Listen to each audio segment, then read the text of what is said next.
Hello everybody and welcome back to the channel. My name is Matt and I do like video games, and in today's video we're going to be talking all about Starfield because we finally got some new information on the game.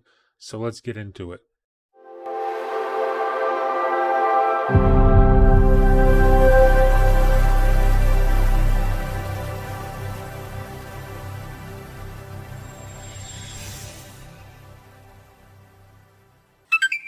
And you've heard me right, we've got a brand new update on Starfield that comes from a Q&A video with Starfield's lead quest designer Shen. And just really quickly, I want to talk about Xbox's marketing, and I promise that this does pertain to what we're going to be talking about in this video. I promise it does, so just bear with me for a second. There was a point earlier this year where we were getting updates for Starfield on what felt like a bi-weekly basis. And then all of a sudden the delay happens, and then the game just seems to fall off the face of the earth. But we're finally back with a new update on Starfield, and I'm hoping that this becomes a trend going forward with Xbox in 2023 and beyond. And I don't just mean with Starfield either. Of course I want dev Q&As, I want insight on Starfield obviously, but I also want the same thing for stuff like Redfall, Forza, Avowed, Hellblade. I want it for all that stuff. If for no other reason than at the very least it's just interesting for fans to hear this kind of stuff. But even on top of that, it's just easy marketing for Xbox, and it builds hype for your game. Alright, but with that little rant out of the way, we can actually get into this Starfield news, so let's do it. And up first, I want to talk a little bit about random encounters, because apparently in Starfield, random encounters happen on a much larger scale. Procedural generation helps make a more randomized set of encounters. For example, a member of a randomly placed settlement might give you a quest that takes you to a randomly placed dungeon. And it sounds like it kind of makes the game feel a little more vast, and I'll explain that. Because things always felt so centered on you in games like Elder Scrolls and Fallout, where an NPC would randomly run up to you with a quest. But if they make it feel more natural in Starfield, where I'm just kind of consistently fumbling my way into quests just by being curious and exploring, then that's really the best kind of feeling in an RPG for me personally. And in this Q&A, Shen was also asked, will we be able to go back to Earth in Starfield? And while he doesn't exactly confirm that we can go back to Earth, he does say that there will be quests that take you back to our galaxy, the Milky Way galaxy. However, in this game, the system is known as the Old Neighborhood. And there will be ways to uncover what happened to Earth, as well as an entire settlement to interact with on Mars called Sidonia, which in Starfield's lore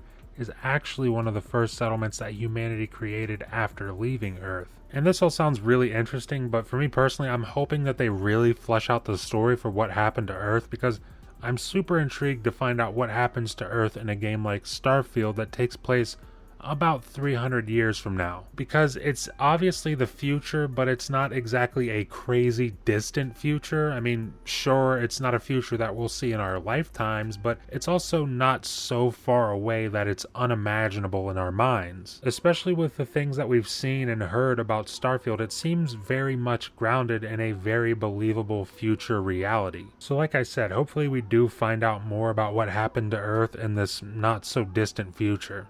Up next, he also talked a little bit about factions. He mentioned that the main questline will actually give you a tour of the different factions that the game has to offer, as well as mentioning the fact that the game will allow you to play through all the faction stories in just one playthrough.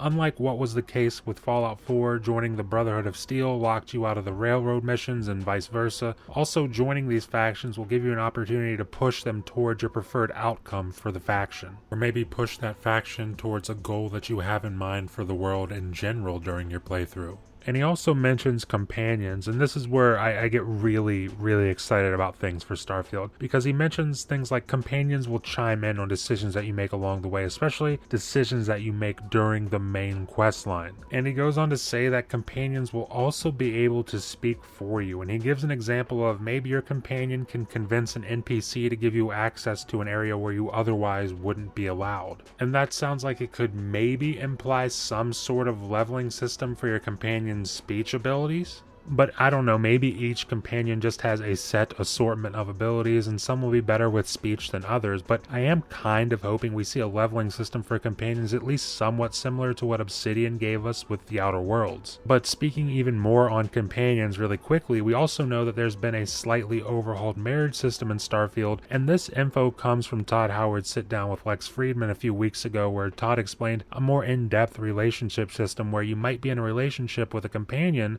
but then you may do something that the companion doesn't like, and in previous games like Fallout 4, you would have just gotten a little warning pop up on your screen saying something like, you know, Piper didn't like that. But in Starfield, when something like that happens, they might actually get mad at you. Like, sure, you're still in a relationship, but it's like any relationship in real life. You fuck up and then there's periods of awkwardness and anger or whatever. It sounds like a really cool addition considering the fact that, you know, I could be terrible all I wanted in Fallout 4, but the most that would happen is I'd get a little pop up on my screen. Now it gives me reason to think about doing things before I actually do them, so I'm really looking forward to that in Starfield. But I think that about brings a close to today's video. But I want to hear from you folks in the comments. Leave a comment down below. Let me know what you're most excited for in Starfield. Let me know if you're interested in anything that was mentioned in this new interview we got on Starfield. Be sure to leave a like if you liked the video, and please remember, if you're enjoying the content, the best way to stay up to date with it is to ring the notification bell. Maybe subscribe if you haven't already, because that really does help out the channel way more than you know.